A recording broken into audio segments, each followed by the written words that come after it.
parties on Paré versus Smith. Step forward, please.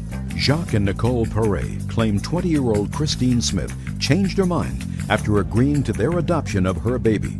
They are suing Christine for money given during her pregnancy. Some cases are about money, others are about love, but a few are about both, and that's what makes them so hard. It was a quiet morning. The courtroom was still, only the hum of the ceiling lights filled the air. I remember looking at the three of them, a married couple sitting close together, their hands clasped tightly, and a young woman sitting alone, her eyes swollen from tears she had already shed. Jacques and Nicole Paré versus Christine Smith, I read aloud. Plaintiffs are suing for $3,400, money given to the defendant during her pregnancy in connection with an adoption agreement. As I looked at the file, I realized that this wasn't just a lawsuit. It was a story about motherhood, loss, and the unbearable weight of a promise broken. Jacques and Nicole Paré, a couple from Quebec, Canada, married for over 10 years.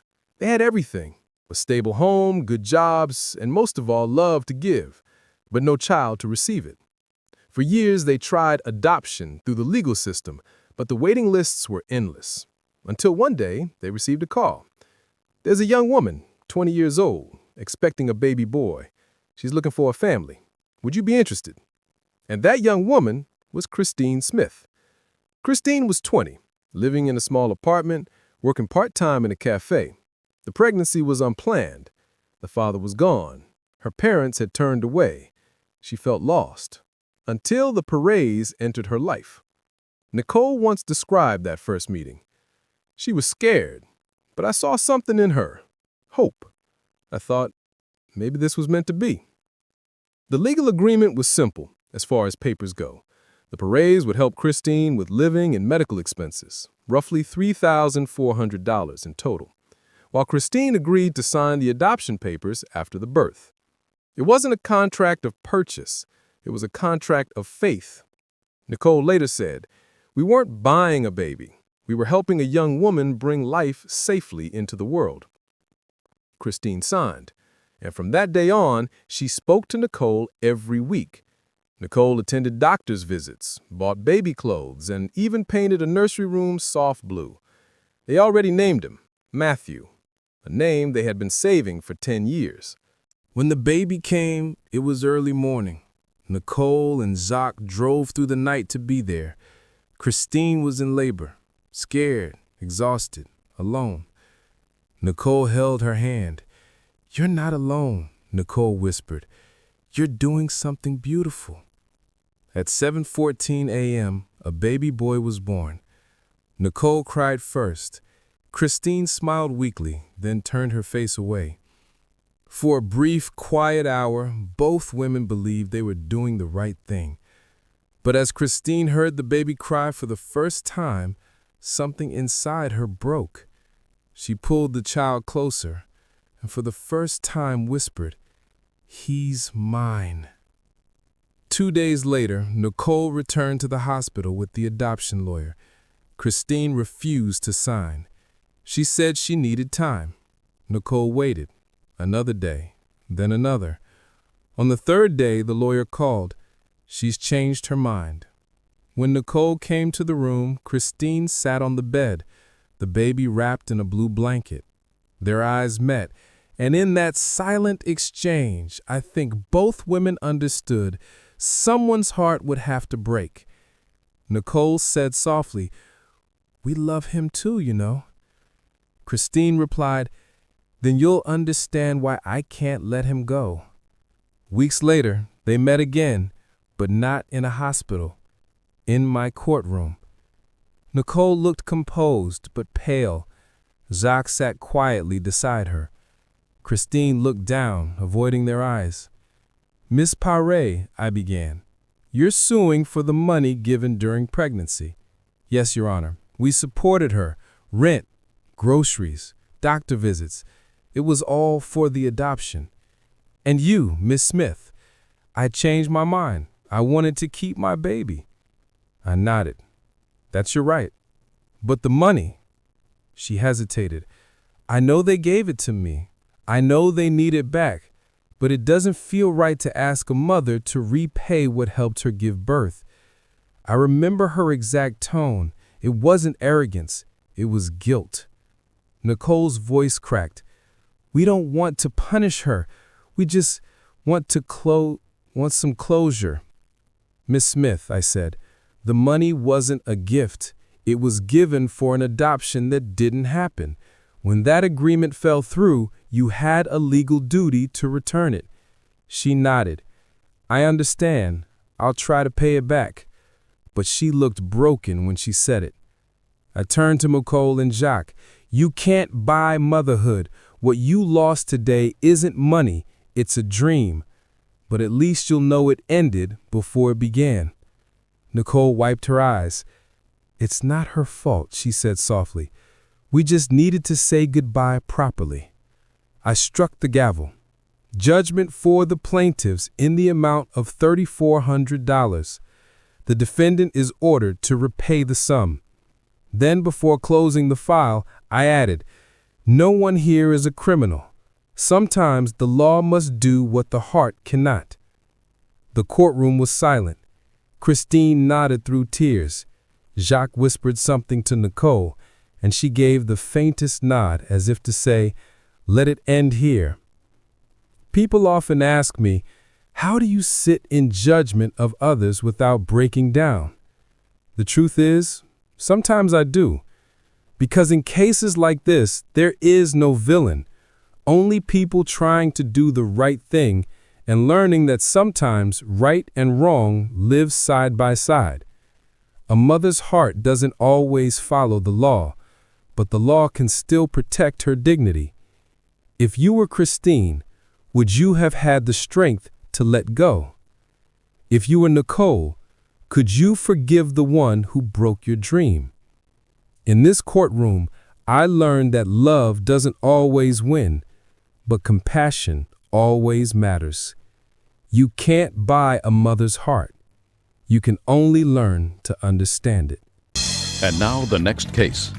All parties on Kinder versus Pearson. Step forward, please. Rental car company owner Jim Kinder claims electrician Bruce Pearson wrongly reported him to the police for endangering his children. Mr. Kinder. Ma'am. I gather from your complaint. In my courtroom, I've seen greed, betrayal, lies. But sometimes what stands before me isn't evil, it's fear. And fear can be just as powerful as guilt. That morning, the courtroom was silent. The air felt heavier than usual. Two men stood before me, strangers to each other, yet connected by one terrifying misunderstanding.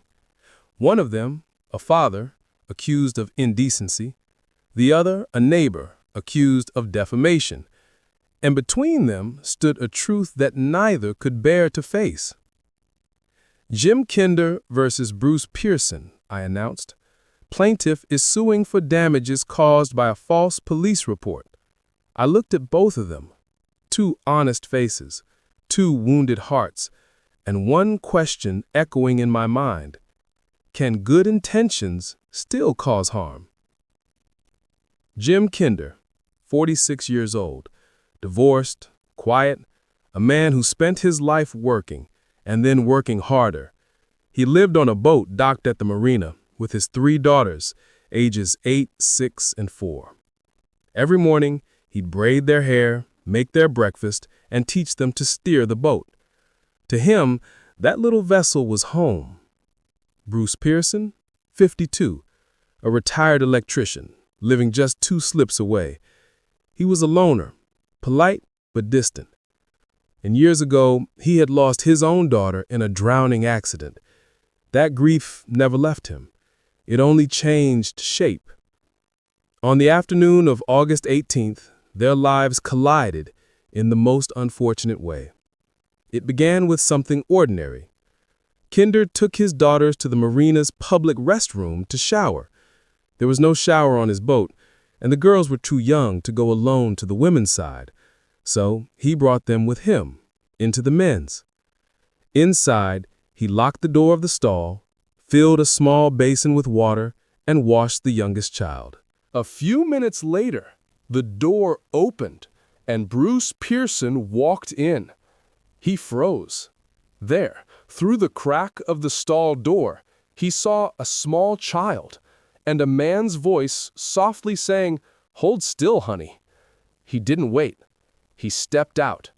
And by the time Kinder was toweling his child dry, Pearson was already on the phone with the police. Police arrived within the hour. They questioned Kinder on the dock, then Pearson. No arrest was made, no charges filed, but the damage was done. News traveled fast at the marina. By nightfall, whispers had turned into stares. Kinder's daughters didn't understand why people avoided them, but he did. He saw the suspicion in their neighbors' eyes. And so, a week later, he filed suit. For defamation, for emotional distress, for false reporting. I looked at Kinder. "Mr. Kinder," I asked, "why are you here today?"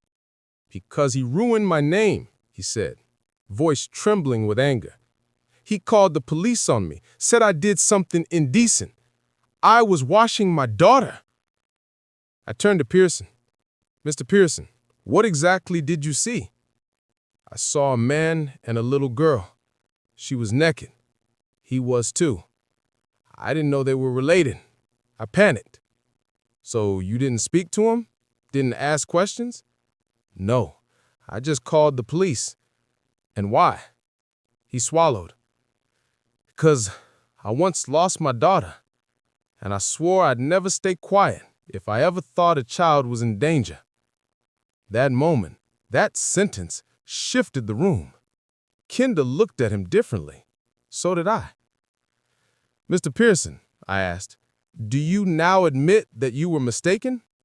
"Yes, Your Honor, but I still believe I did the right thing." "You did the right thing, but for the wrong reason," I replied. "When you act out of fear, you risk hurting the innocent." I turned to Kinder. "Mr. Kinder, do you understand why he reacted that way?" "I guess I do," he said quietly.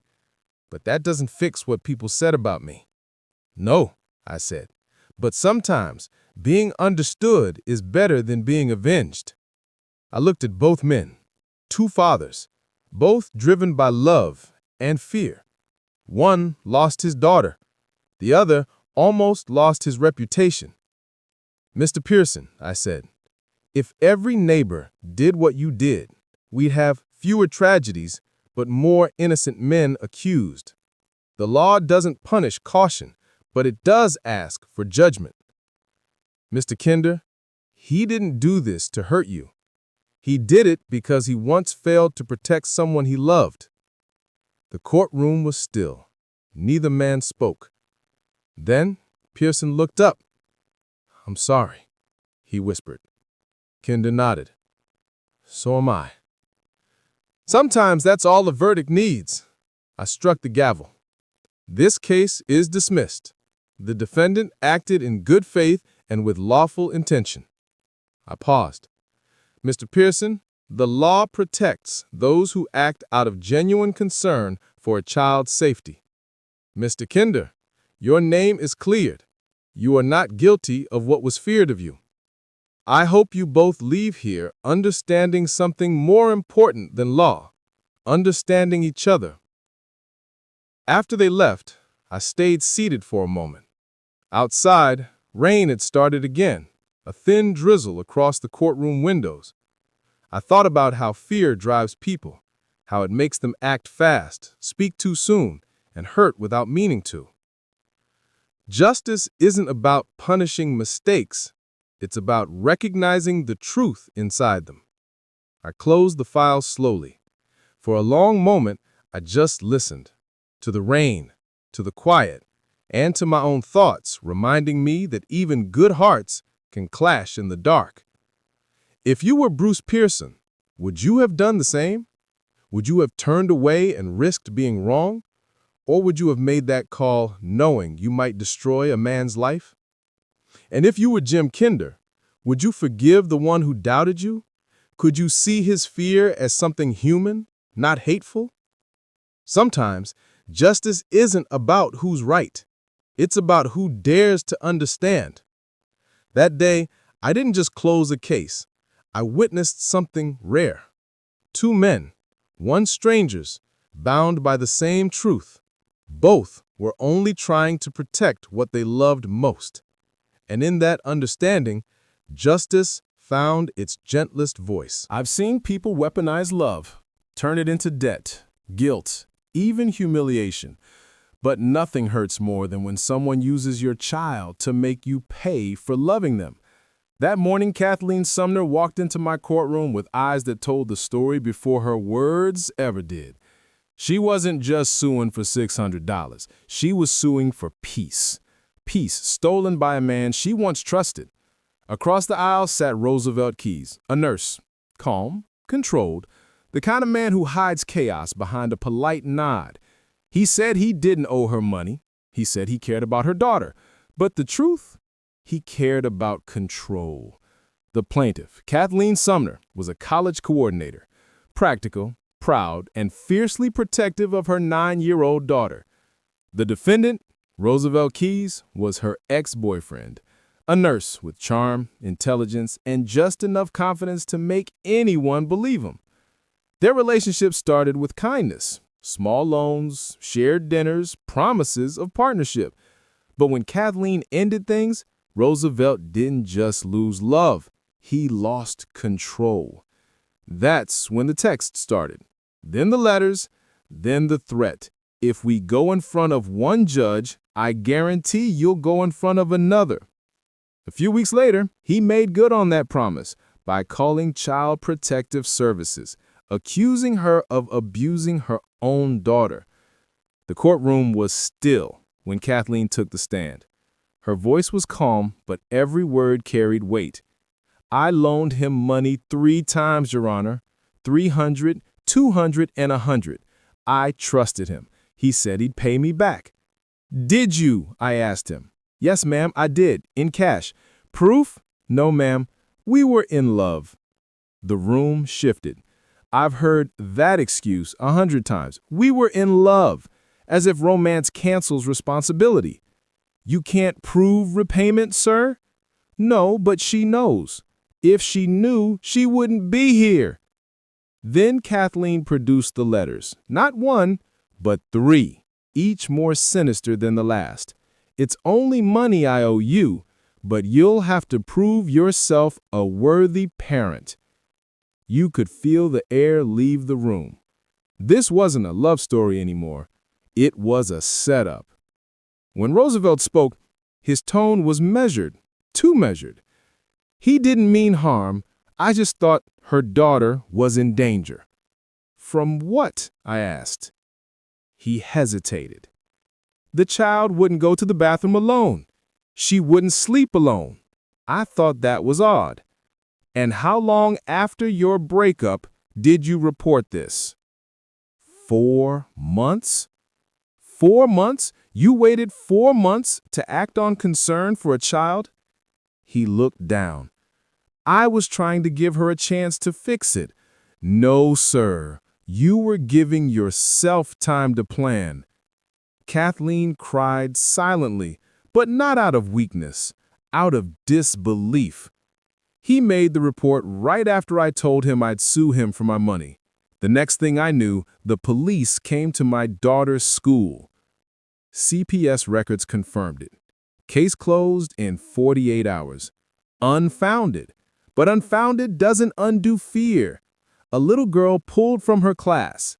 A mother interrogated for hours, all because a man couldn't handle hearing no. When I asked Roosevelt why he filed the report, he stared straight ahead. Because I was worried. Worried or wounded? He didn't answer. You sent her a letter saying you'll have to prove yourself a worthy parent.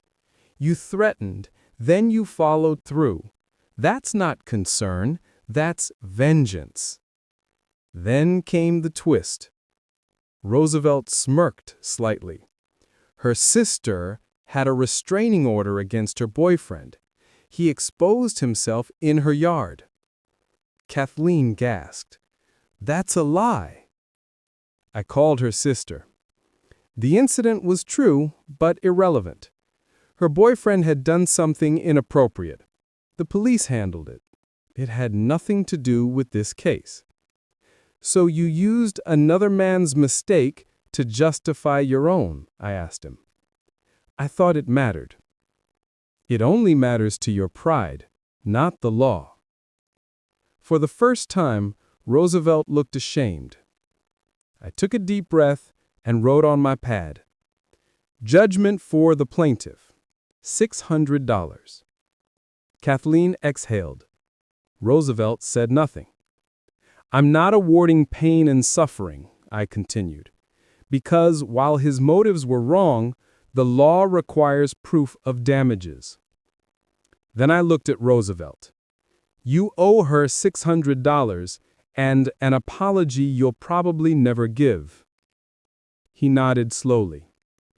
Then I turned to Kathleen. You did the right thing by coming here, but listen to me. If there's even a fragment of truth in his worry, don't dismiss it.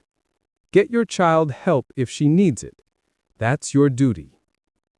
There were no cheers, no applause. Just the kind of silence that feels like a mirror.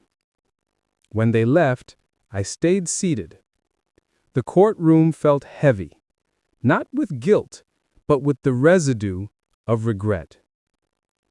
A week later, producers told me Kathleen took her daughter to counseling just to be sure she was okay. Roosevelt enrolled in anger management classes. That's what justice really is sometimes. Not punishment, but reflection. Pain teaches faster than punishment. Some might say it's just a false report, but it's more than that. A false report steals dignity. It tells a child the world doesn't believe her mother. It tells a mother she can be destroyed with one phone call. Roosevelt thought he was teaching Kathleen a lesson, but in truth, he taught everyone watching this what anger really costs. Kathleen wasn't perfect. None of us are. But she didn't deserve to have her child weaponized against her. Love and control can look identical until one of them starts to hurt. And when that happens, you find out which one was real. When I walked out of the courtroom that day, the hallway was quiet. The echo of their story followed me. Sometimes justice isn't about who's right or wrong. It's about who finally understands the cost of being wrong. Kathleen learned that strength doesn't always come from winning. It comes from surviving lies without becoming one. Roosevelt learned that revenge might feel powerful until you realize it makes you the villain in a child's memory.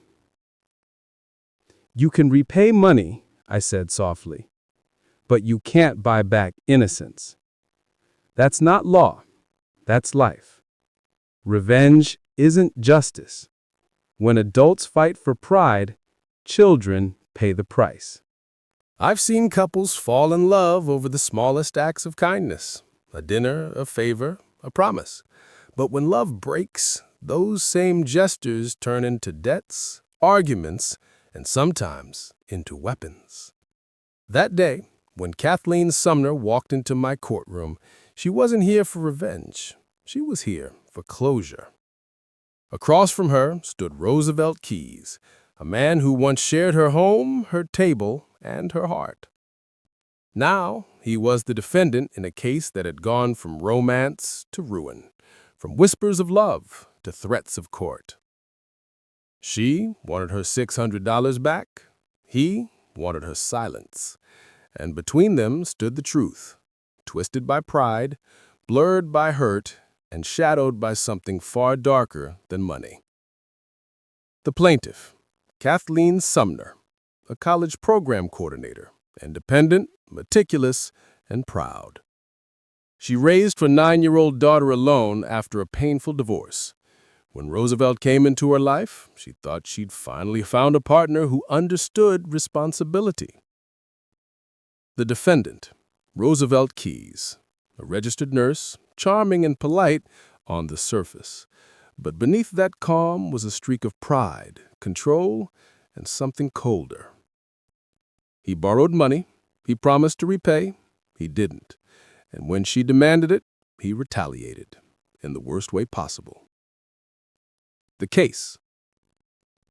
Kathleen sued Roosevelt for $600 in unpaid loans and emotional damages after he filed a false report to Child Protective Services, accusing her of child abuse.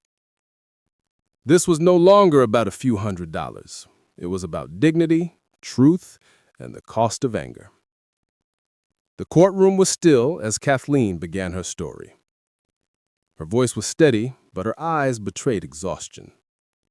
Your Honor, I loaned him money 3 times, $300, $200, and $100. I trusted him. He said he'd pay me back once his paycheck cleared. I asked Roosevelt, "Did you borrow that money?" "Yes, ma'am." "Did you pay her back?" "Yes, ma'am, in cash." "Do you have proof?" "No, ma'am. We were in a relationship."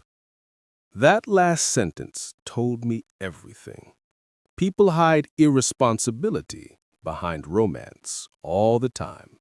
They think love erases receipts, that passion cancels accountability. "So you want me to take your word over hers?" I asked. "We were together, Your Honor. We shared everything." "Apparently not your sense of responsibility." The courtroom chuckled. Kathleen smiled weakly. But this was just the surface. The deeper wound hadn't been spoken yet. As Kathleen continued, the courtroom shifted. Her voice trembled for the first time. "It wasn't just the money, Your Honor. He threatened me. He said if we go in front of one judge, I guarantee you will go in front of another. You'll be the one explaining why you painted your house last summer." I looked up at him. 2 months after their breakup, Roosevelt did exactly what he'd promised. He called the police. He reported Kathleen to CPS, saying her 9-year-old daughter was showing signs of abuse. When I read the file, I felt the air in the room change. Kathleen lowered her head. "They pulled my daughter out of school," she said softly. "She thought she'd done something wrong. And then they told me they were investigating me for sexual abuse." Roosevelt sat still. No emotion. "I saw things, Your Honor. She wouldn't sleep alone. She was afraid to go to the bathroom. That's not normal." "When did you report this?" 4 months after we broke up." 4 months? Why wait?" "I just thought it was time someone intervened." "No, sir," I said coldly. "You intervened the moment she asked for her money." CPS investigated. They found nothing. The report was closed in 48 hours. Unfounded. But the damage was already done. The child had been questioned by strangers. Kathleen had to sit across from social workers answering the ugliest questions a mother can face. "He didn't protect her," Kathleen said. "He used her." And she was right. This was the worst kind of manipulation, using a child as a weapon. When I asked Roosevelt why he made the call, he tried to rationalize. "I work in healthcare, Your Honor. I know the signs." "You also know the system," I replied. "You knew exactly what a CPS report would do." He shifted, uncomfortable. "I was just following my conscience." "No, sir. You were following your anger." Then came the twist. "Her sister had a restraining order against her boyfriend," Roosevelt said suddenly. "He exposed himself to her. It's on record." Kathleen gasped. "That's not true." I verified it. It was true, partially. There had been an incident involving her sister's property, a different man, a different time, unrelated to Kathleen's daughter. "So you used another man's mistake as proof against this woman?" I asked. "I thought it was relevant." "It's irrelevant, cruel, and desperate." The courtroom fell silent. Even Roosevelt seemed to realize the line he had crossed. When love ends, anger wants to win. But justice doesn't care who loved whom. It cares about what can be proven. You borrowed $600. You have no proof of repayment. Judgment for the plaintiff, $600. Kathleen sighed, relief washing over her face. Then I turned to Roosevelt.